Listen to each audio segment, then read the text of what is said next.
News presents Ajiro खबर। बंगोपसागर रे बात्या 25 सकाळे पूर्व केंद्रीय बंगोपसागर रे बात्या और 26 रे नेब अति भीषण बात्यार रूप बांग्लादेश और संलग्न उपकूल पश्चिमबंग मध्य करिब अतिक्रम तेबे ओडिशा उपरे पड़िबनी कौनसी प्रभाव 26 और 27 रे उत्तर उपकूल ओडिशार गोटी दुईटी स्थान रे होई पारे प्रबल वर्षा।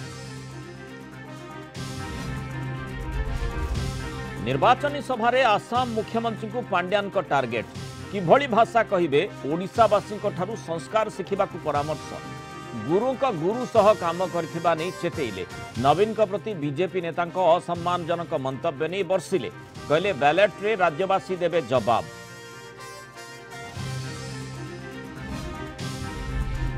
ओडिशा रे बीजेपी केंद्रीय नेता माराथन प्रचार गोटे दिन रे नड्डा जोगी और हिमंत विश्व शर्मा कैंपेन दोहरैले डबल इंजिन सरकार स्लोगान सेपटे बीजेडी नेता भृगु बक्सीपात्र बड़ बयान संबलपुर धर्मेंद्र प्रधान हारिबा निश्चित केन्द्रमंत्री उपरे रही लोकों असंतोष।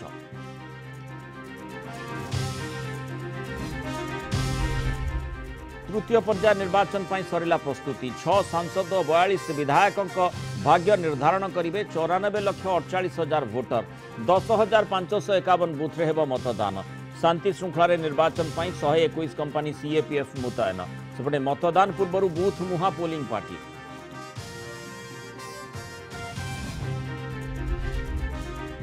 शेष दिन में जोरदार प्रचार पुरी संबलपुर जाए कैंपेन कंपन बाइक रैली रोड शो रे प्रार्थी को भोट भिक्षा निज सपक्ष भोट हाथेबा कले शेष प्रयास।